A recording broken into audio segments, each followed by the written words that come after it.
Welcome, welcome, 1,000 welcomes to the Guangzhou Baiyun International Convention Center here in the southern Chinese city of Guangzhou. I'm Mark Fontes of CGTN. Thank you for being part of this Asia-Pacific round of the 2018-2019 Bocuse d'Or Cooking Championship, often billed as the Olympics of cooking and said by experts to be the most prestigious culinary competition in the world. This is the Asia-Pacific playoff round, if you will, for all you sports fans. 11 different countries are partaking in this edition of Bocuse d'Or because it goes all over the world to find the best chefs who can prepare the best dishes in the tightest amount of time and who don't leave out anything. No ingredients, no taste. The judges have the most acute taste buds, as you can imagine.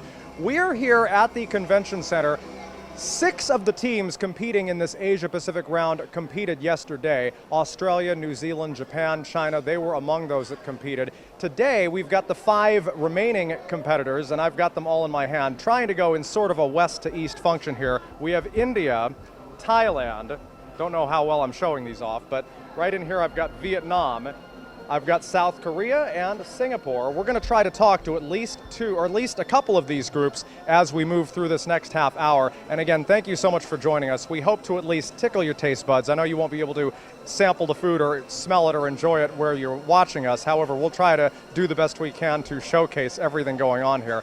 Now, of the 11 teams that partake here, 5 will make it on to the World Finals, which will be held in Lyon, France, next January. There are 3 gold, silver, and bronze medal winners, if you will. They don't necessarily get medals. There are also 2 wild cards who will be representing the 5 countries that move on to the World Finals. It's a lot of pressure on the competing chefs. They are working, the ones both yesterday and today, working in excess of 5.5, almost 6 hours nonstop to prepare not only a platter dish for the judges, but also a plate dish on 10 individual plates that each of the judges will sample and give their best ratings to. So we're going to take you right into the middle of the action here. Many media outlets are here, not just ourselves. We've also got our colleagues with CGTN's French channel doing a new media live stream as well. So we'll take you through this in English. I'll just ask my assistant here to commandeer the flags for me.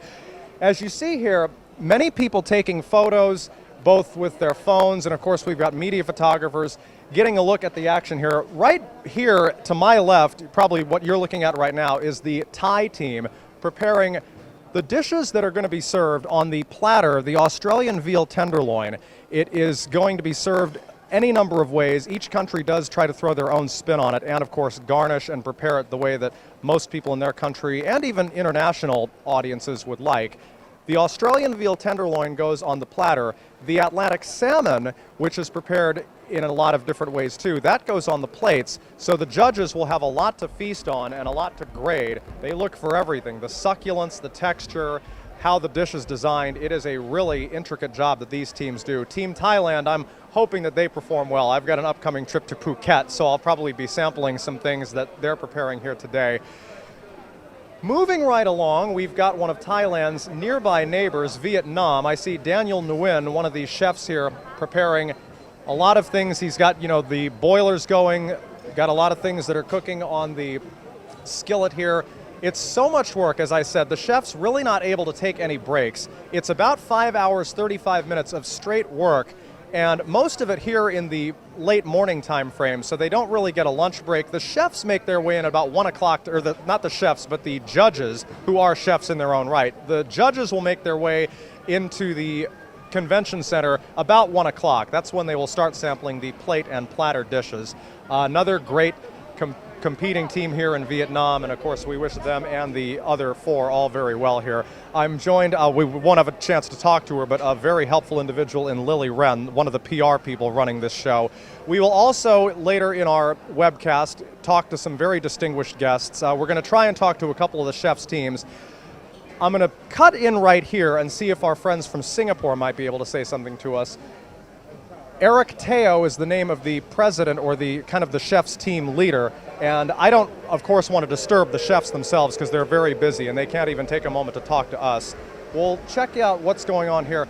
Eric, he's busy at the moment. We'll see if, Eric, hi, nice to see you. Hi. Tell me, what are the chefs preparing here for Team Singapore? Actually, we are preparing, of course, the veal and the salmon is the main ingredient for the competition. So on the salmon side, actually is pretty interesting because they uses the element that represents Singapore, which is the lemongrass and the ginger flower.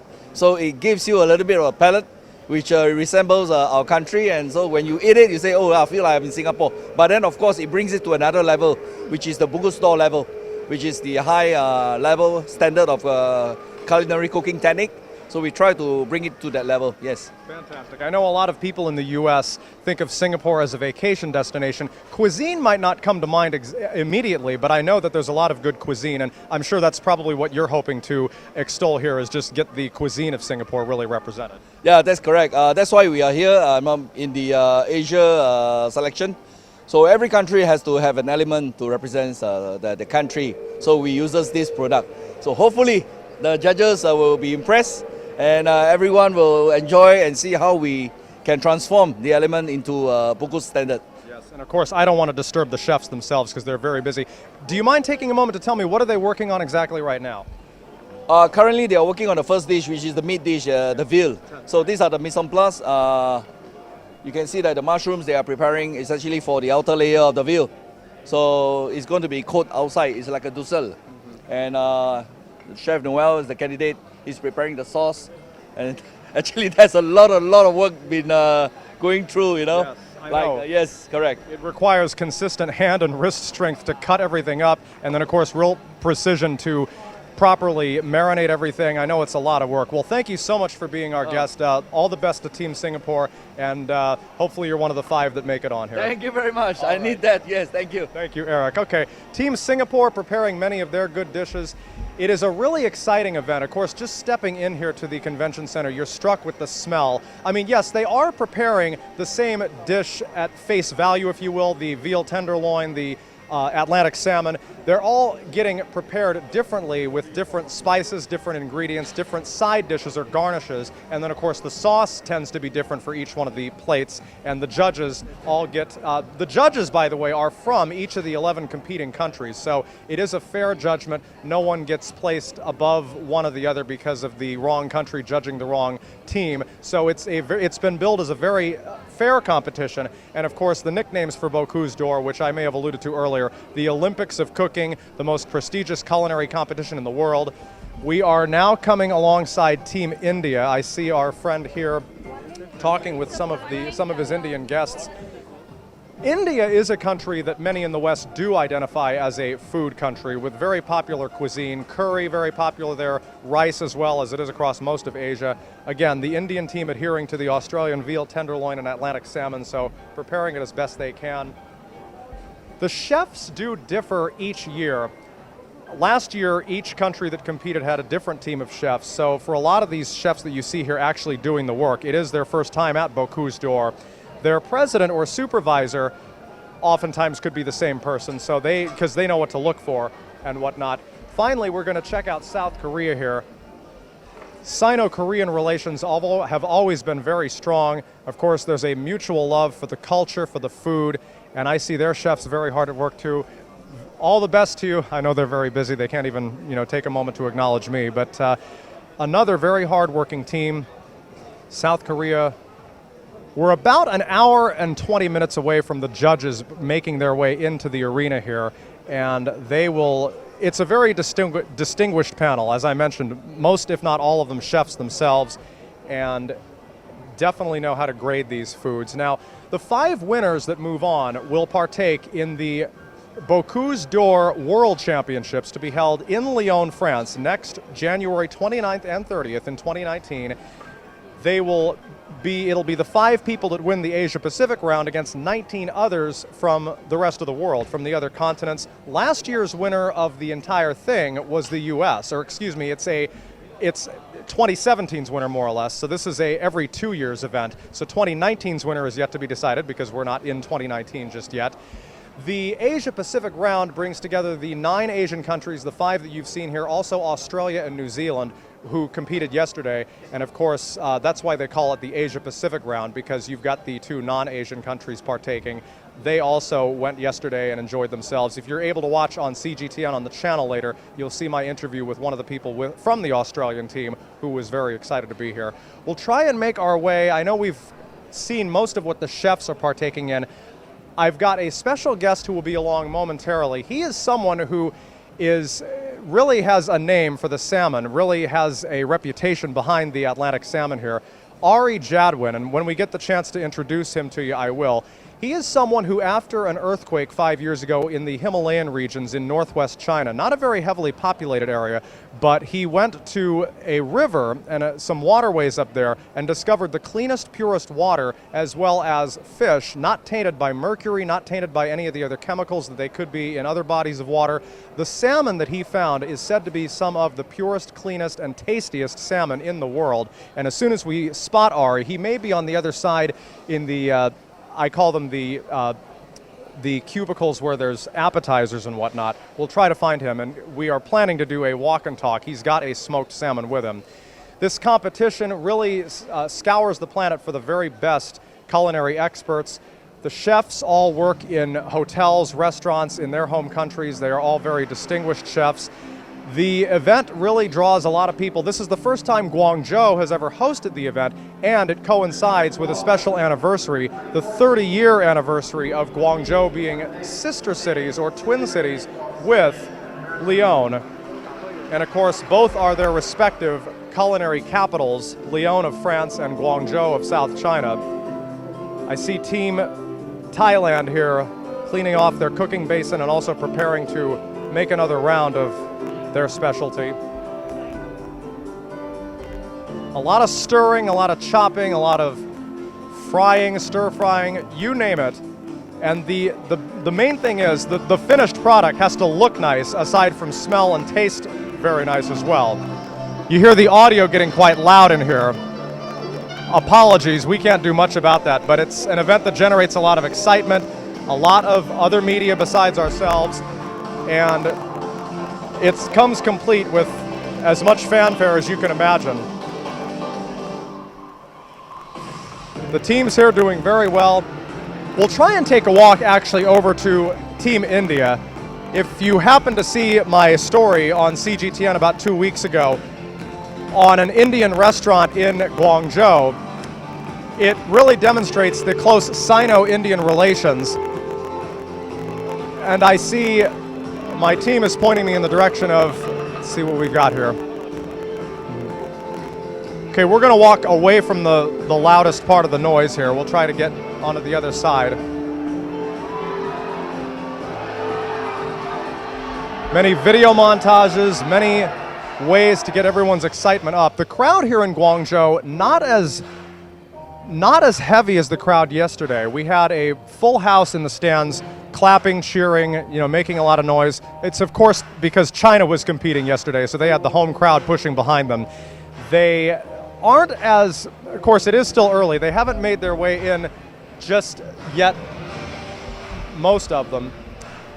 You see Team Vietnam here, Daniel Nguyen, one of the chefs cutting open the fish. That looks very much like an Atlantic salmon, and that's what it starts off as, folks, whether you enjoy your salmon smoked or fully cooked the right way, broiled. That's what the salmon looks like when he or she is swimming around.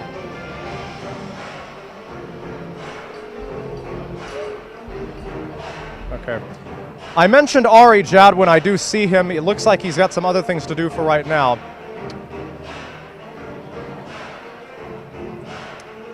The fish, it's a lot of preparation to cut it open and then cut it into fillets, servable sizes for the judges.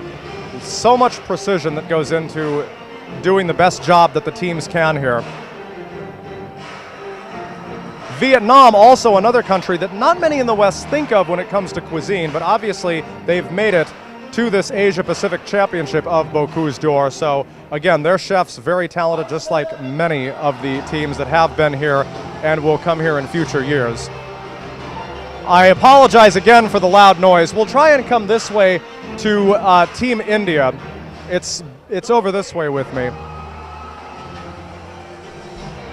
As you can tell, at both this Asia-Pacific round and at the World Finals in Lyon, France, much excitement on the part of everybody involved, especially the teams that win. And as I mentioned, in 2017, the last time this championship was held, it was the United States who won the whole kit and caboodle, if you will. Team Singapore, once again, moving through, working very hard.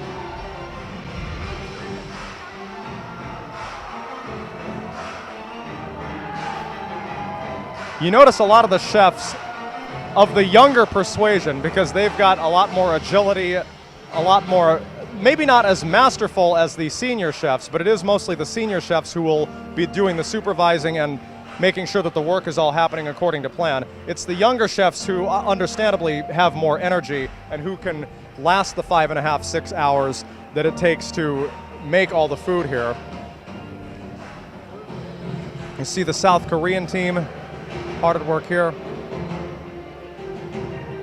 It looks so tasty, and of course this is before it's even been cooked. It's always a delight to taste everything that they prepare here. Right here at the Food Store Asia Pacific on day 2. We will try to find another guest to talk to. I know the South Korean team hard at work here. We'll try and make our way over to Team India. For those of you that are watching And on web TV, let's see. our teams have been starting for about 2 hours now. As I said, I can't speak with the chefs themselves because they've got so much work to do and are very busy. We'll try to interview somebody from Team India who can talk with us about what is being prepared here. See. Sir, how are you? Hi, my name is Mark from CGTN. Tell me about Team India. What are you folks preparing here? So we are preparing 2 dishes like many other teams. One of them is a salmon dish and the other is a veal. The salmon is cooked with pistachio crust, and then we have stuffed it with prawns, and then it's served with a Kerala vegetable stew which is made into an espuma.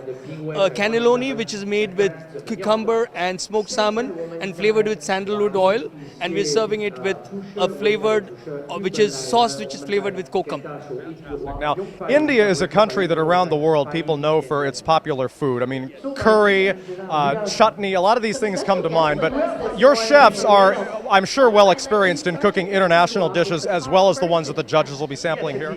That's right. They all work for my restaurant, Caperberry, which is where we serve modernist European cuisine, and they're all trained for 10 years in the kitchen. So they're used to working with European food and European ingredients, and we have given it an Indian flavor to it. So that's what the idea of this competition is, to integrate cultures. While the competition is fairly basic, but in terms of French, basically French, but in terms of integration of the cultures and ingredients from the world is very, very important part of the competition as well. You think of India being a melting pot. I know the British, the Portuguese, many different countries were there, many different cuisines. You like the team's chances today? You think things will go well? Yes, we fancy our chances today because, we have prepared well for it and things are going well so far. And, it's all the teams here come very well prepared. So it could be anybody's day. So we are doing our best and we are giving it our best shot and hope that we win. Well, thank you so much for talking to us, and we do hope that goes well for you. Okay. Well, if in case you tuned into CGTN about 2 weeks ago, you might have seen my story on restaurant Sharma Ji, located right here in Guangzhou, an Indian restaurant popular mostly with Indian patrons, but a lot of local Guangzhou people here in South China enjoying themselves sampling and having Indian food quite often. So you see the Sino-Indian relations really extending to the culinary world here because it is a friendly alliance that they've had for a long time. The two largest countries in the world, and they both are well known for their food. China, by the way, who, as I said, competed yesterday, prepared the veal tenderloin and the salmon. Not exactly sure offhand what their particular recipe was, but anybody who's ever been to a Chinese restaurant in the US or here in Asia knows that the Chinese certainly know how to cook, and that's, again, why the crowd here.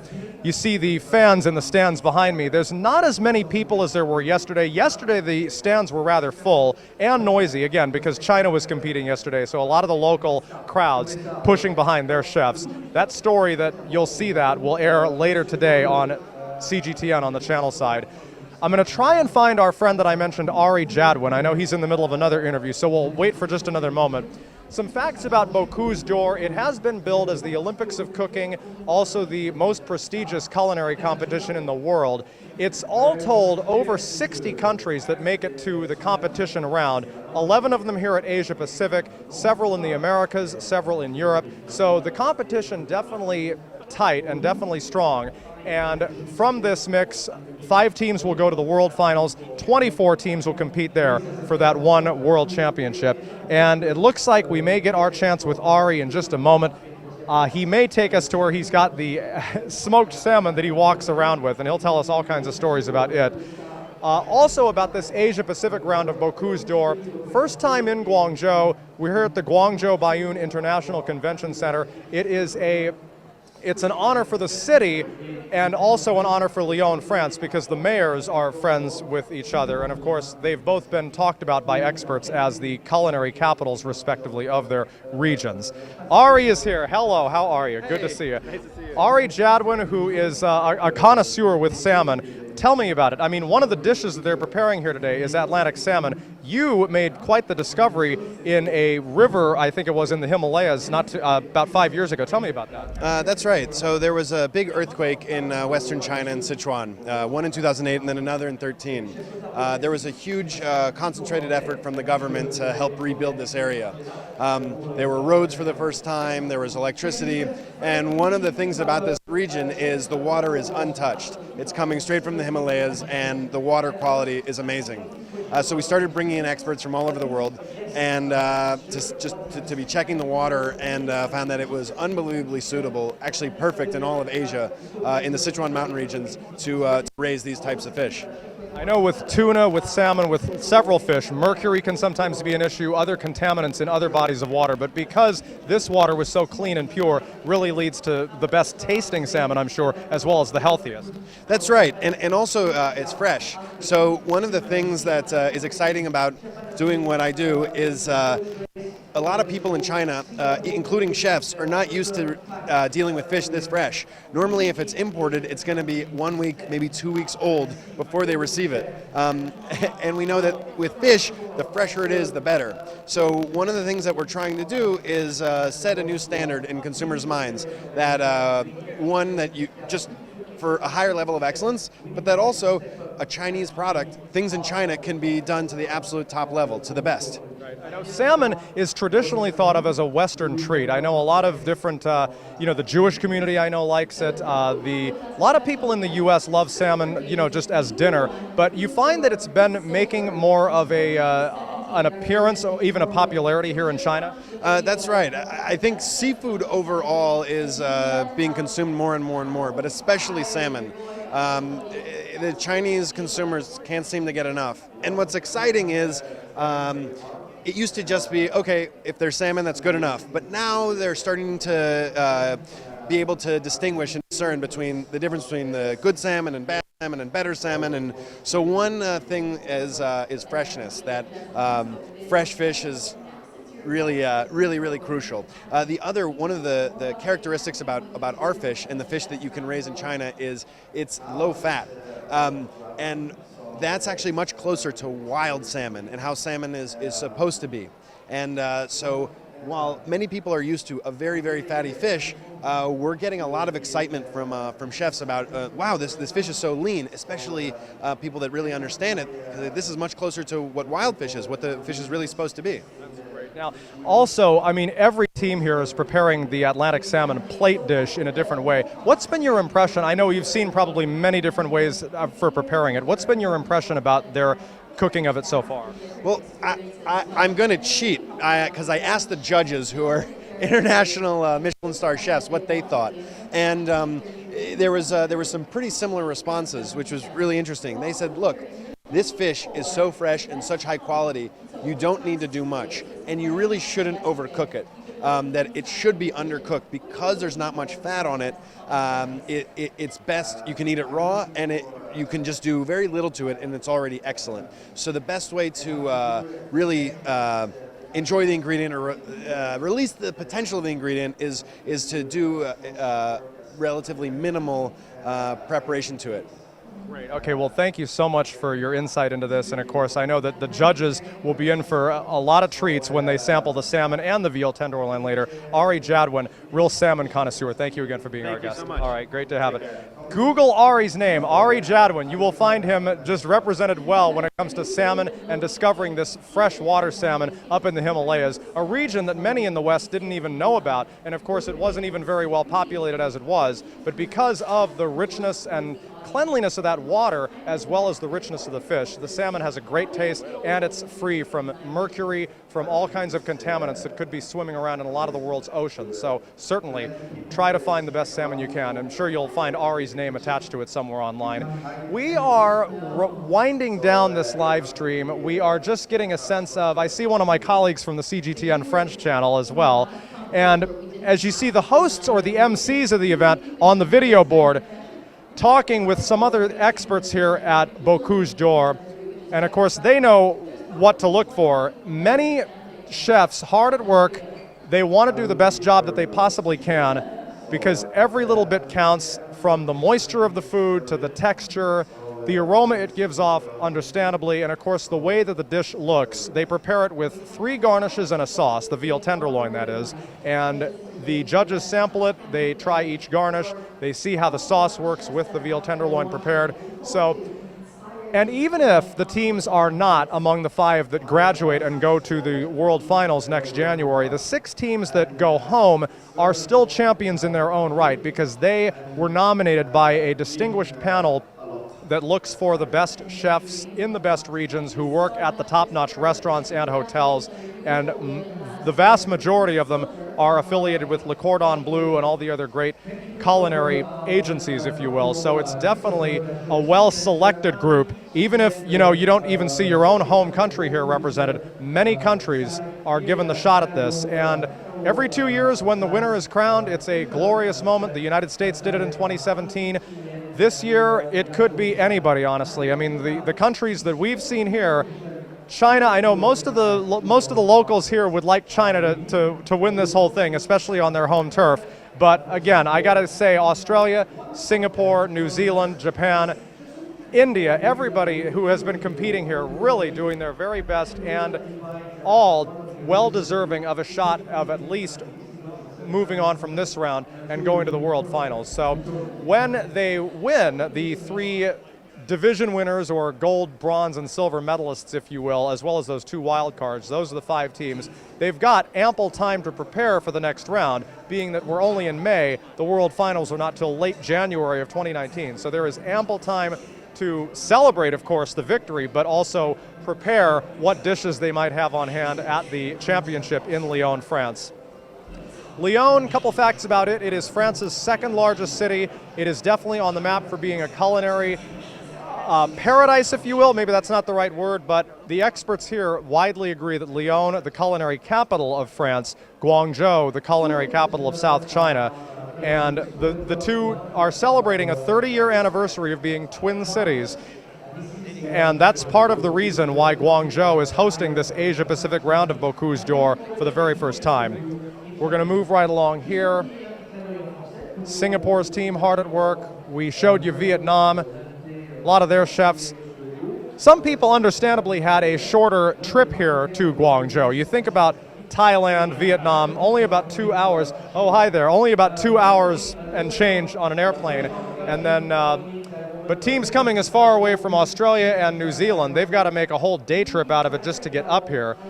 The Vietnamese team had a shorter trip. I see them cutting up the salmon, and boy, does that look good. It's really, and they season it well and prepare it. It's certainly a lot of work. The skin is often left off, and of course the fish head and tail not included in what they serve up. It's mostly the good fleshy meat, which has all the taste, all the nutrition too. Salmon, definitely rich in fish oils and protein, definitely a healthy fish, and as Ari explained, something you should certainly add to your diet if you don't eat it already. Seafood also among the pricier treats that you'll enjoy. And as you look inside the stock pots here and saucepans, you see some of the other things that will go on the dishes with the salmon. We've got a lot of great chefs here. There's always snacks, pastries, fruits, etc. that are on hand for spectators, for the judges themselves to enjoy while they look at the preparation phase of all this great this great food. And I'm going to step back this way just because it is quite loud over by the video board, quite exciting. We're going to make our way. You see the fans behind me, there's a few more now than there were moments ago. The crowd's slowly making their way in. And once again, Bocuse d'Or, the Asia Pacific round for 2018. First time ever here in Guangzhou, China. An exciting event for all 9 of the Asian countries partaking, as well as Australia and New Zealand. We will update you on who wins. Again, 5 winners from this round will move on to Lyon, France. And we will be sure to get that out to you later today on CGTN when a story of mine will air on the channel side. We are about to wrap this up. I'm going to see if there are any other guests around here that might be able to chat with us. I see there's not really. You see a lot more of the staff moving in to evaluate what's going on. And of course, in the afternoon, that's when they will sample their dishes and sample the platter and grade everything and decide who moves on to Lyon, France. It's an exciting moment for everybody competing here. It's so much work. They've worked very hard to get here to this round already. So again, no one wanting to get let down. It is only 5 teams that can make it, so another 6 will go home. But in their minds, everybody very deserving of this prize of graduating from the Asia Pacific round. And it's certainly a great event. We will go ahead and wrap things up right about now. I see pretty much all of our guests we've already visited with, and we thank them. I'd also like to thank my crew for being here at Guangzhou Baiyun International Convention Center, putting up with all the work that goes into a live stream. It is a lot of work, and thank you to my crew, Lu Jiaxin, oftentimes my translator editor. Fortunately for this, all the interviews done in English, so I didn't need any translation. But again, the camera crews, the field producers, everyone involved. I know you see me talking to the guests, but I really do owe it to the entire crew for sticking with this live event and making it a success. So thank you to my crew. And we will send it back to the web coordinators now. I'm Mark Fontes of CGTN. Again, tune in to CGTN News later today on the channel side for a story on the event, and we will do our best to get the winners out to you. And of course, that'll be on the web too. Mark Fontes, have a great day.